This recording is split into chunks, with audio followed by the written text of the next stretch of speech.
If you are also a millennial female, you grew up in diet culture. My relationship with food was an uphill battle until I met Hillary, who is a registered dietitian. She coaches me and many of the clients that I work with, and she's going to be our expert on all things nutrition for the Dangerous Woman podcast. Today, we're going to keep things a little bit broad on the topic of nutrition as you get to know her. Here we go.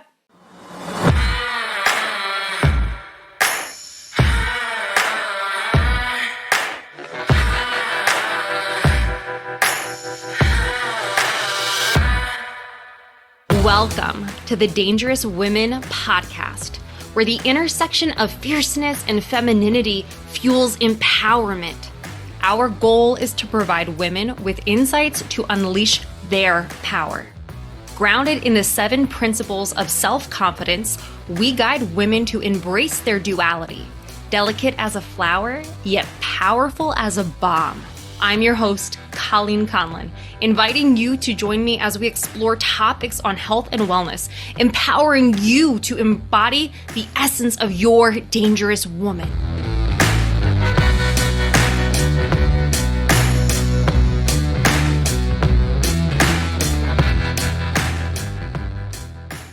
Hillary, what is the difference between a registered dietitian versus a nutrition coach? That is such a good question. And there's a lot of nuance behind this. So, a dietitian is someone who has received a degree from an accredited program. And now in 2024, you actually have to have a master's degree to become a dietitian. So, after you complete the degree requirements, you also have to complete a supervised practice or an internship and complete a certain number of hours and have experience in different rotations. And then after you complete your internship, you have to pass an exam and you are then required to be registered through your state if your state has that requirement. So it can vary depending on where you live. And then there's requirements for continued education depending on the state. And then the actual being a registered dietitian has requirements for continuing education as well.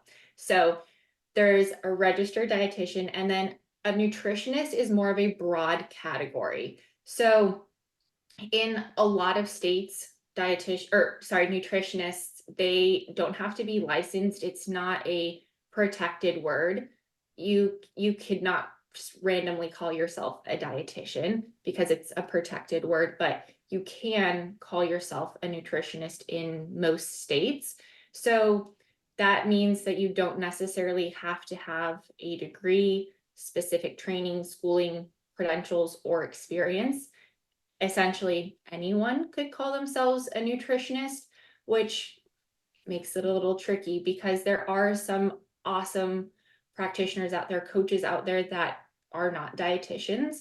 And there's also folks out there who are using the word nutritionist as a way to market their services when they don't have the education or experience to be doing so. And it's confusing to see the word nutritionist, I think, because it sounds reputable and credible. So knowing the difference is important, but it's not something that the common or everyday person is going to be understanding or looking into. And to my understanding, with a registered dietitian, you have the education to support people who have additional challenges that maybe somebody who, knows a lot about food, they know a lot about, quote unquote nutrition, but they don't have the background to back that stuff up. Like you're able to help people who have celiac, you are able to help people with Hashimoto's, you're able to help people with thyroid issues. You have this whole extensive background that not that that a nutritionist wouldn't necessarily have. Is that correct? Yes, that is correct. A dietitian can provide, it's called medical nutrition therapy. So that's treating or helping to support folks who maybe have like diabetes, thyroid issues, Hashimoto's. different conditions where you use nutrition as a way to like help take care of yourself, only dietitians should be doing that. Another thing that only dietitians should be doing is providing meal plans. It is not legal for folks who aren't dietitians to provide meal plans. So that that is that's an area that I personally think is tough on social media, because you will see a lot of people who may have, they may have done their own self-education on things like hormones or the gut or different areas like that.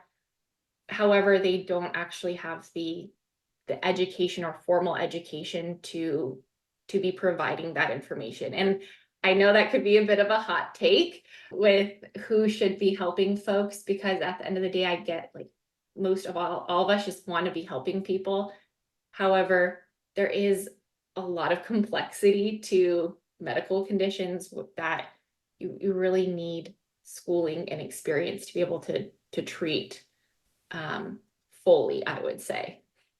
Well, so it sounds like we are really lucky to have access to you in regards to talking about nutrition on the Dangerous Woman podcast. So thank you so much for being here and just giving us a little bit more insight into the difference between a nutritionist versus a dietitian. Okay, so this is going to sound probably like a broad, maybe some of you are even going to like giggle at this, but regardless of what our goals are, all of us, all of us dangerous women, we should be eating, right? Is there ever a time where we should be like, me, food, no go? No, I am all for women eating and fueling their bodies and eating a variety of foods that they like, not having to adhere to specific food rules or follow a diet plan. I want all women to eat and feel confident and comfortable eating as well. I think it's been one of those things, and you're a millennial as well. Like, we grew up in this time where it's just like, diets are what we're going to do to stay small and stay accepted in society. And at this point in time, I think a lot of people are coming to the conclusion that, like, no, that's not how I want to continue to go about things. So, can you kind of just like give us your overall perspective on the word diet as a whole? When I hear it, I think, okay, I'm on a diet, I'm going to lose weight, but I don't think that's necessarily how you would define what a diet is. So, can you tell us what is a diet?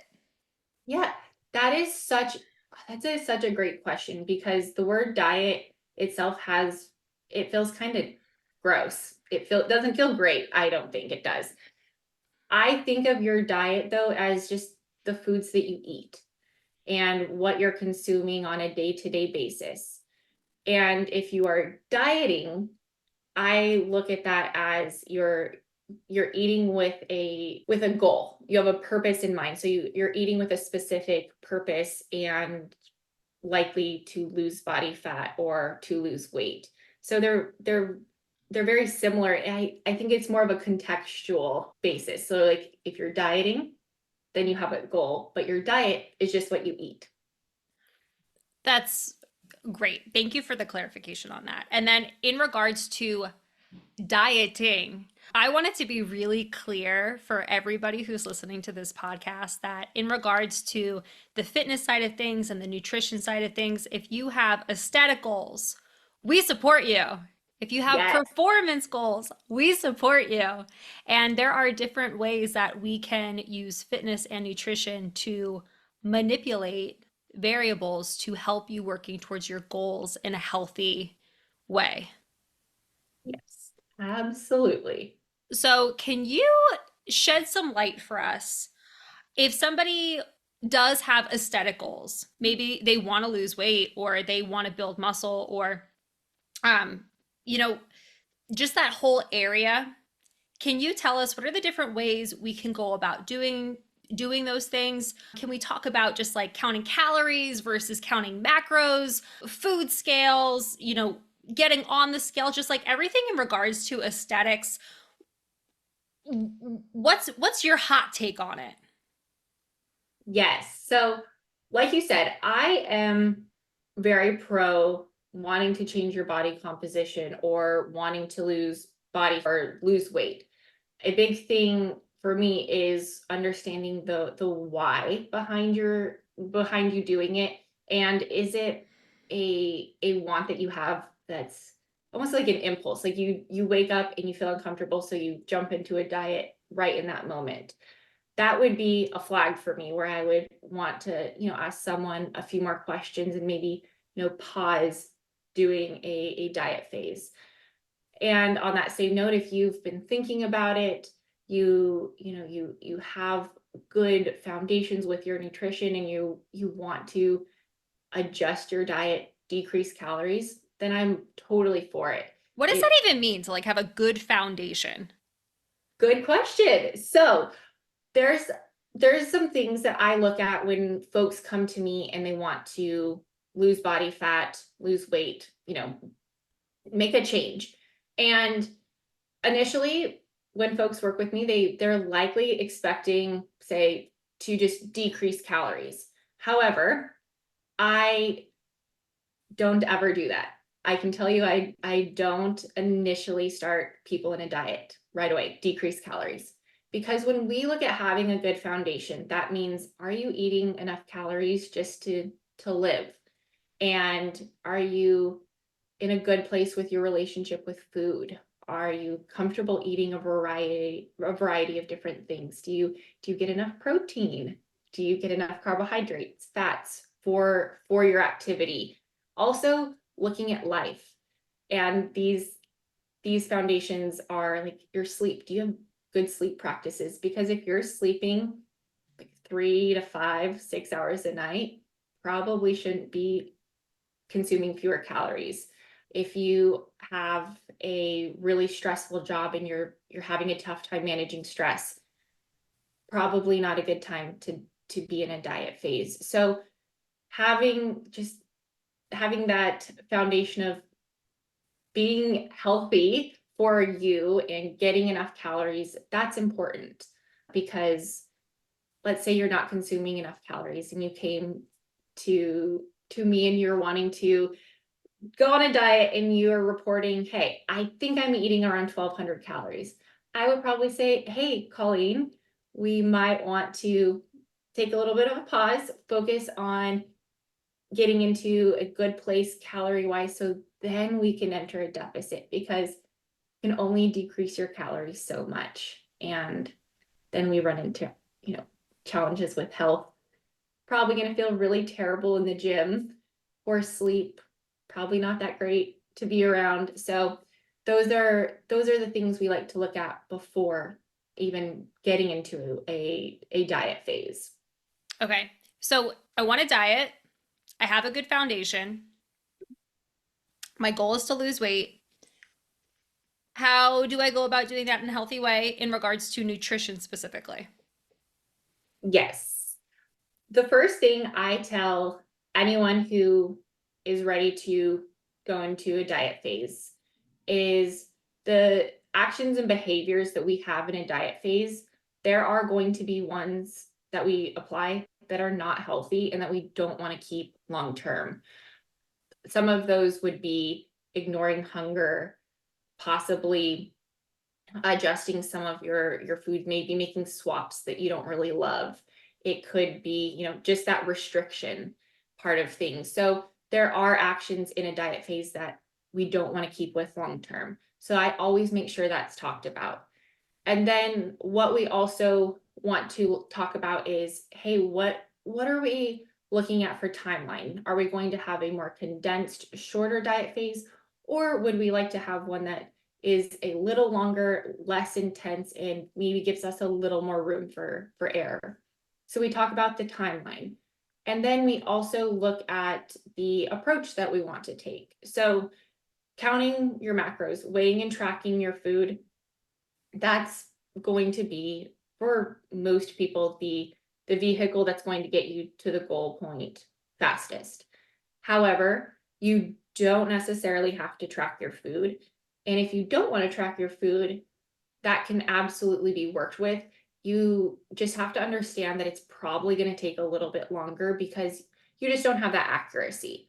Mm. So if you're weighing and logging your food, that's going to help move the needle a lot faster and get you there in a time that maybe feels a little bit more rewarding because you'll probably see change faster. So we like to look at the approach that you're going to take. Other things to look at would be your workouts. So for example, if you have a specific workout goal, if you're doing a competition, if you have a very specific goal for your workouts, you want to make sure that is being communicated because, for example, when you were training for the world record, that would have been a terrible time to be in a really big deficit because you just wouldn't have had the energy to work out, to recover. So if you have a really big workout goal, then that's probably not a good time to do a diet phase. And and so you want to make sure your workouts are kind of lining up with what you're planning to do from a nutrition standpoint because we totally can play with our nutrition and make sure we're fueling our workouts, but they're at some point at a calorie amount they're going to be impacted Mm. just because you're not eating enough calories. So those are all the different things that we look at. And to add one more note about diet phases is that ideally I like to have photos measurement or photos weight and also just your feedback. However, I've worked with folks and some folks don't want to weigh themselves or they have other preferences for metrics, and ultimately we can track what you want. Just having photos and weight, those are really helpful because we can visually see changes and then we can see trends on the scale too. I think that's like another topic I would love to jump on board with you with is just like talking about the scale, especially for, again, millennials. I think millennials and millennial female, I think there's this big negative connotation about tying worth to weight on the scale, and your your weight on the scale does not define your worth. We all have self-worth. It doesn't it doesn't get tied to a number, but maybe we can touch on that in a later episode. But can you now kind of give us the flip side in regards to manipulating aesthetics? What are your thoughts in regards to tracking for somebody who might be looking to gain weight? And are there people that gain weight out there? I can speak to this personally. I'm actually in a phase right now with Hillary where I am trying to gain weight. We are in a surplus, and like my past self would never have like imagined that this would be something that I would have wanted to do, but now, and it's one of the most empowering experiences I have had to date, which is incredible because if you've heard any of the prior episodes, I've touched that I struggled with an eating disorder for about a decade, and I always just wanted to be small, small, small. And now I'm just like, oh, I want to be that muscle mommy. Like I want that muscle. I want to take up the space. So can you talk to us in regards to people who do have an aesthetic goal to gain weight, to be bigger? What is dieting like for them in that case? One thing that I've loved seeing you do, Colleen, is in the in the journey of us increasing your calories, you have focused on so many of the things that are positive and that you're adding in. So like all of the new foods, that's such a huge win for increasing calories, and PRs and more brain space for life and all the things that you're doing. And I point that out because I think it's really important to look at things that you are gaining when you are in a phase where maybe you're actually gaining weight as well. Because, like you said, we grew up with a big focus on the scale. If you remember, like America's Next Top Model, the way they picked apart the contestants' bodies and that feedback, we grew up watching that. I loved that show. And whether we realized it or not, we were internalizing all of those things. And so seeing the scale go up, it feels really uncomfortable. Adding in more food, especially as like a woman, if you're eating more than like your partner, that can feel a little strange. It's all of these areas of like territory that are very new. And so what I love that you're doing is appreciating what you're adding in, because even with the positive, like feeling good about it, there's probably days that are a little like a little uncomfortable. For sure. So when I work with folks who want to gain, it's something that we look at all of the ways they're gaining, not just weight. And with this, we like to also have structure to talk about, hey, what is the time frame that we're working in?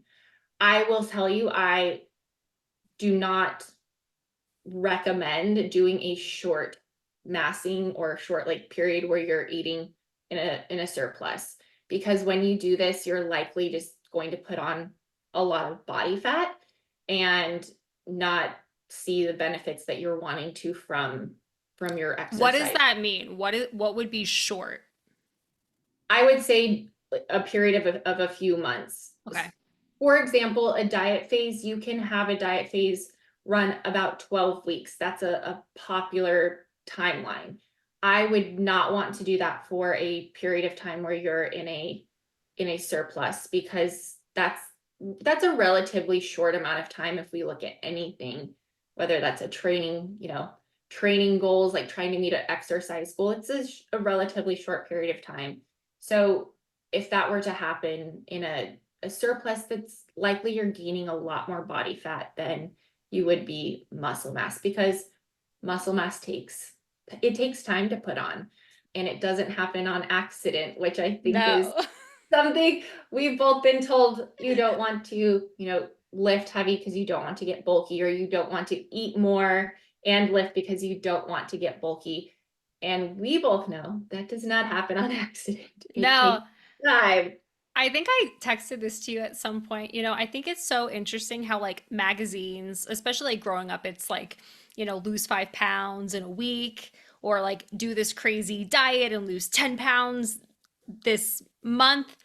But there's Mhm. nothing to like trick the body into like, I'm going to build 5 pounds of muscle in a week. Like it's just not there. You like have to actively go after it. There's Mhm. no like, tricks of putting on muscle where there is with like getting rid of like the water weight.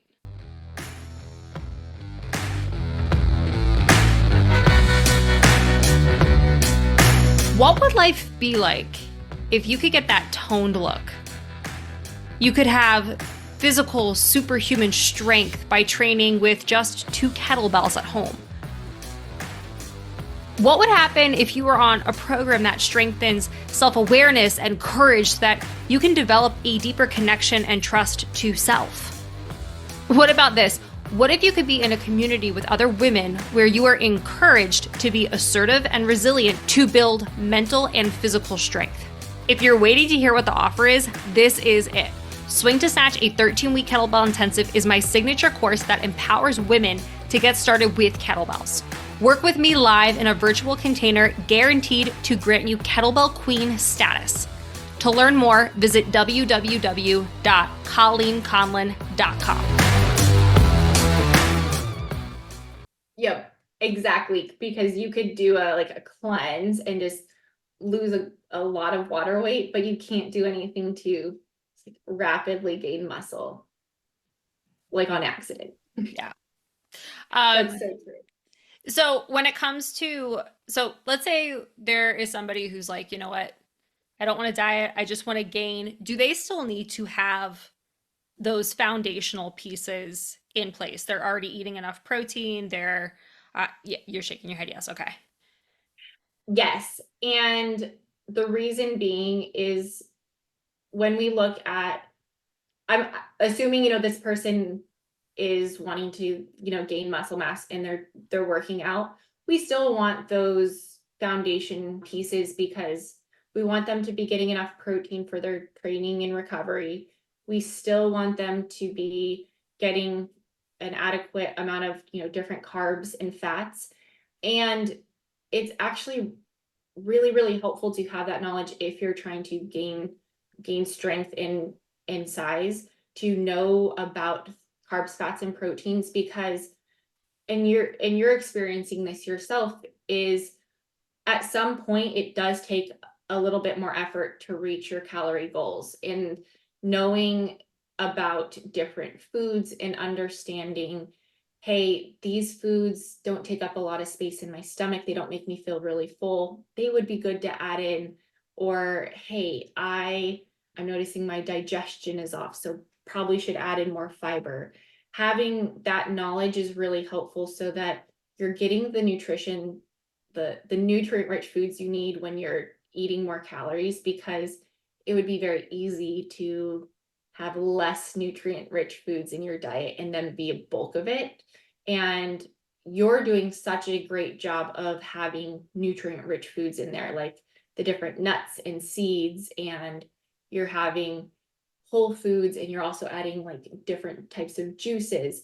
And having that foundation is what I think has allowed you to be able to do that, versus like, in theory, could you do this eating like food from a gas station only and like protein shakes? Yeah, but you wouldn't feel very good. So So you bring up an interesting point with mhm, the comparison of the types of foods. mhm, When we look at the idea of, I want to lose weight, I need to be in a deficit. I mhm. want to gain weight, I need to be in a surplus. Is there a difference between just looking at overall calories for either of those versus looking at specific macronutrient breakdowns? And for somebody who is like, what the fuck is a macronutrient? Can you just kind of make it really simple? This Yeah, is what it is. This is what we're looking at. And then explain the difference between calories in, calories out, and tracking macros. absolutely. So when we talk about macros, it's comprised of carbohydrates, fats, and proteins. So those make up your macronutrients. And to kind of break it down so we can just to talk about macros versus calories, when we look at the macros, carbs have 4 calories per 1 gram, protein has 4 calories per 1 gram, and then fats have 9 calories per 1 gram. So let's say you have a carb, fat, protein goal, that if you math it all out would be a calorie goal. So macros are more or less a more precise way to manage your nutrition. You can still reach a calorie goal, but that doesn't mean you're necessarily reaching the individual macronutrient goals. For example, you could reach a calorie goal in theory eating, just I'm going to throw out like a random example of ice cream. You could reach a calorie goal of eating just ice cream.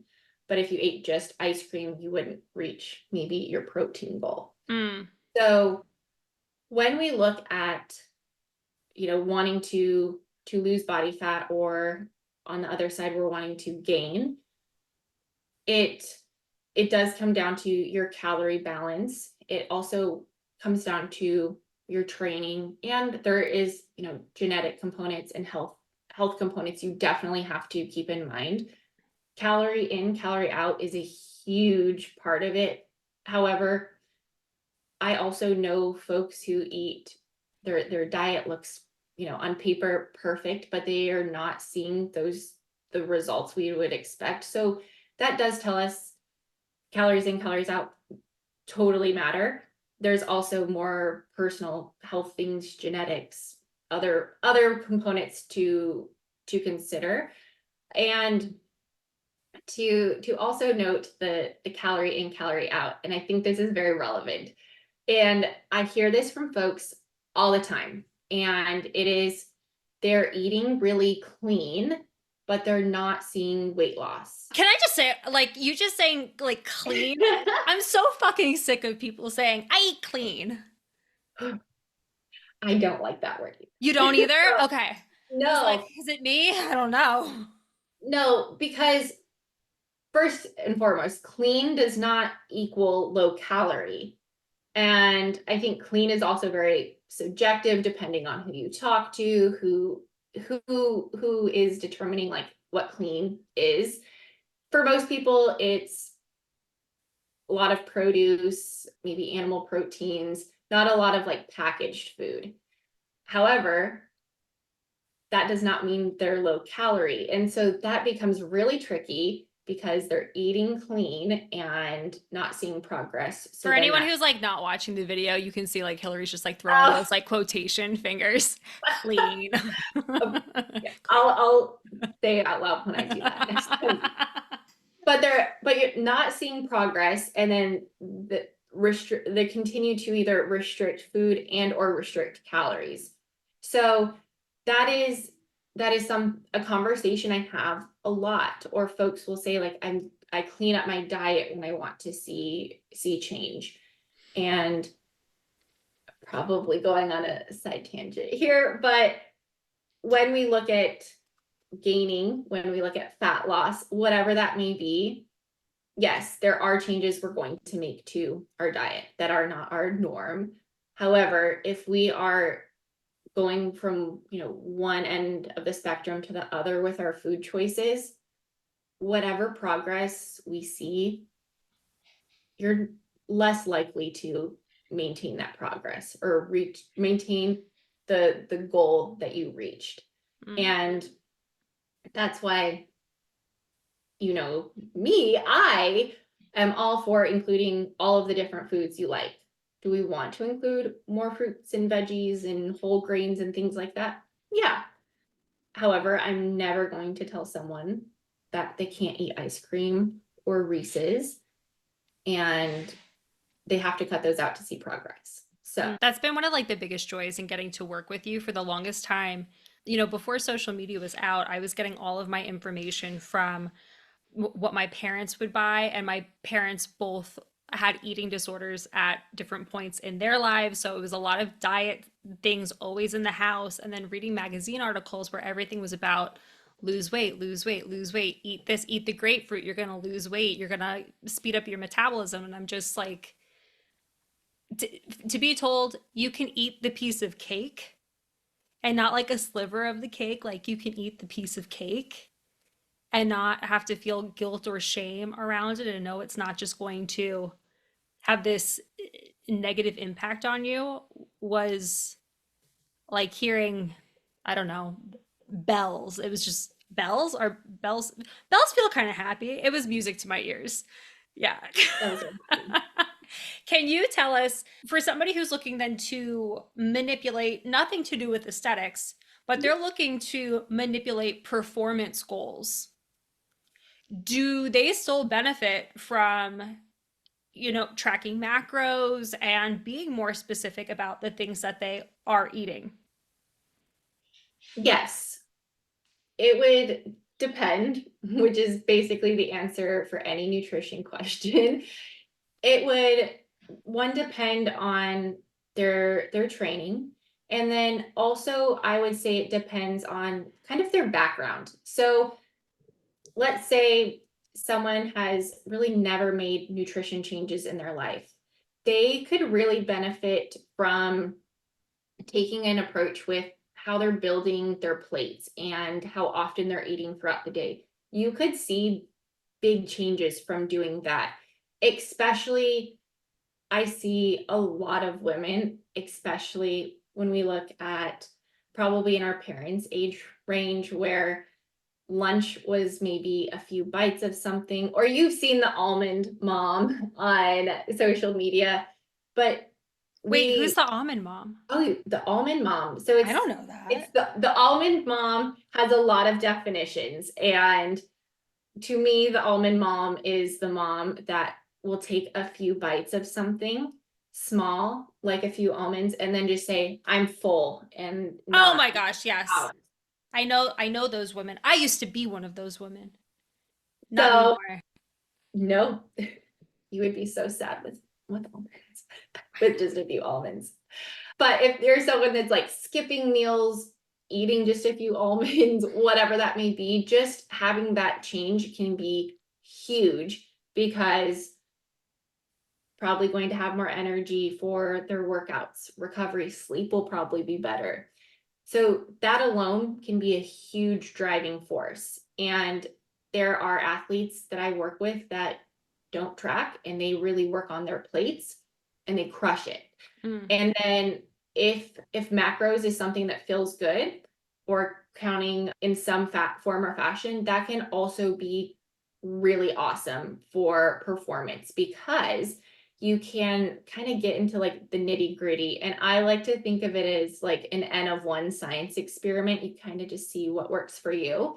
And that way you can play around with the number of carbohydrates you're having, the amount of protein before, during, after. So you can really play around with those things and see how you feel in your actual workout, how you feel the rest of the day, the next day, whatever that may look like. And manipulating those numbers can be, it can be really fun and interesting to mm. see. And you have gone from periods where your carbohydrate amounts before and after were lower, and then now you can just kind of crush life and carbohydrates, and you get to experience what it's like on those different, you know, with those different values. So, as somebody who has actively gone into deficits in a healthy way, maintenance in a healthy way, surplus in a healthy way, it's just so cool to see how all these different pieces can impact your life in a positive way, because there's a lot to gain from each of them depending on what the goal is for X period of time. Exactly. And it's what you can gain, not just reaching that goal, but all of the other things that you gain as well, Yeah. which can be a lot of things not food related too. Yeah. And I think we're gonna get to touch more on that stuff in an upcoming episode where we talk about the all or nothing mindset in regards to nutrition and fitness. But so I think we all probably know the answers to this already based on how you answered the performance question. But for somebody who, they don't have aesthetic goals, they don't even have performance goals. They're just looking to have more energy to feel better at crushing day-to-day life.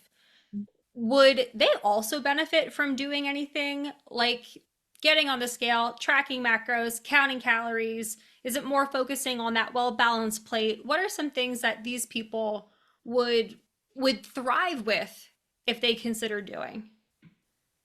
I think that any of those options can be perfect for like the right person, depending on where they're at in life and then also their history.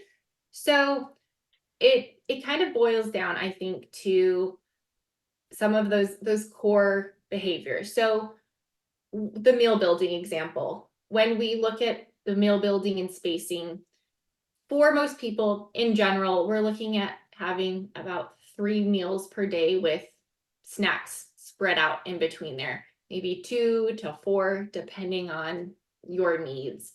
And that alone can move you to your goal. When you're using macros and tracking your food, you're ultimately applying the same principles of meal building and spacing, but with a lot more precision. I I do think that there's a lot of value in tracking food for a period of time. I don't think it should be a forever and ever thing. I I always want folks to know that they can put the app away. And I think there's value in doing that when you're actively tracking, having a break, but that's another conversation.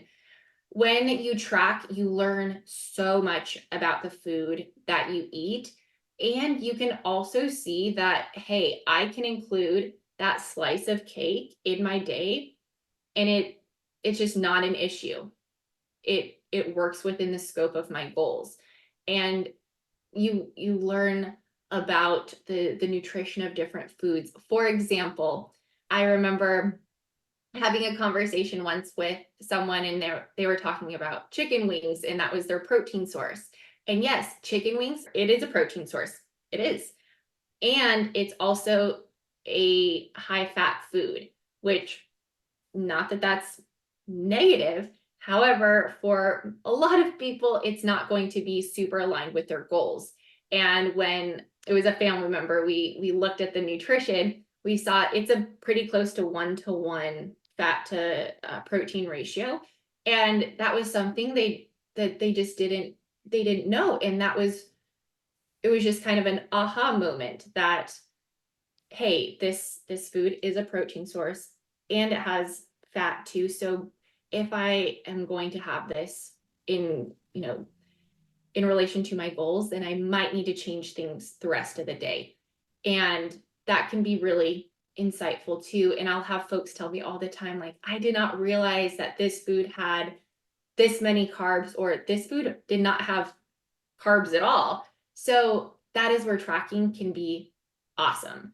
I love to learn about the different types of food and what their nutrition makeup is. I think it's interesting, and you can see how you can manipulate that in your day. So you can use any of the methods. It's understanding, wait, the timeline, kind of your expectation. And then also, if you don't want to track, having a little bit of knowledge or looking up some of the nutrition behind the foods you're eating could also be super helpful. I think from everything that you said, regardless of having the aesthetic, the performance, or that I just want to feel good in my body goal, there's just so much benefit to learning more. The more knowledge you have, the more empowered you can be with the choices that you get to make. Yes, yes. And that knowledge allows you to decipher which diets are shit or which ones are just really misleading. And having that information just helps you to make choices, decisions that are good for you versus, I mean, marketing is really tricky. Like, things sound really good sometimes, and having that knowledge can help you to not kind of like get into that rabbit hole of a program that probably isn't the best for you. Mm. When we look at people who are trying to decipher this stuff and really trying to figure out, like, does this make sense or not? Is it safe to say if it sounds too good to be true, it's probably because it's too good to be true in regards I to would, nutrition? in most cases, yes. And another flag I think is really helpful is if someone's speaking in absolutes, there really is no absolute. It's always, it depends. There's almost always a little caveat. You know, there's a rule in quotation, and then there'll also be but if you have, this condition or this, then it doesn't apply. So if someone's speaking in absolutes, or they're promising you something in X number of days, huge red flag. Mm, thank you. So we are coming towards the close of this first episode with you, and I have some random, this is very random. You're all going to be like, where are we going with this, Colleen? But I have 5 random mythy, like facty things that I was hoping you might be able to answer for us in somewhat of a rapid fire Yes, gotcha. vibe feel. Yeah. Okay, cool. So here we go. Number 1. Can I build muscle without eating in a surplus? Yes, and it would depend on your training program, and also you still need to be getting enough calories in, so you wouldn't want to be in a diet phase. Okay, next. Can I drink alcohol and lose weight? Yes, you can. You need to stay within your overall calorie needs, and also make sure you're getting your nutrition from food too. Okay. Question number 3. Is it enough to eat the general recommendation of zero point 0.8 grams per kilogram of body weight of protein a day if I want to build muscle? I would say that you would be a lot better off eating closer to 1.6 to 2 grams per kilo. That's the recommendation. Some folks might be able to see progress, especially if they're getting like newbie gains, but for most folks, probably not going to see a lot of progress. Question number 4. Is the gluten allergy legit? Everybody seemed to just like get a gluten allergy overnight. So there is celiac, which is an autoimmune, and there is a gluten intolerance, which is known as non-gluten sensitivity, that is something that's legitimate. However, gluten allergy, that's not an actual like medical term, so not actually legit. And a lot of times when folks say they have issues with gluten, more often than not, there's something else going on, and removing gluten helps them feel better. Last one. Are supplements beneficial or useless? I am a huge fan of using supplements intentionally and using good supplements. You know, I am a big fan of creatine, and we can also look at supplements like caffeine, magnesium, omega-3s, protein powders. There are good supplements. We just know that supplements shouldn't replace food in your diet. I can't wait to do a deep dive on all of these random things with you over the course of our time on the Dangerous Woman podcast. Hillary, thank you so much for being here today. For anybody who is looking to get in contact with you ASAP, where is the best place for them to find you? Email is really easy. I am accessible on email, Instagram. I will chat with you in DMs, or my website will bring you right to my email or my calendar, so you can schedule and just chat with me. Thanks, Hillary. Thank you.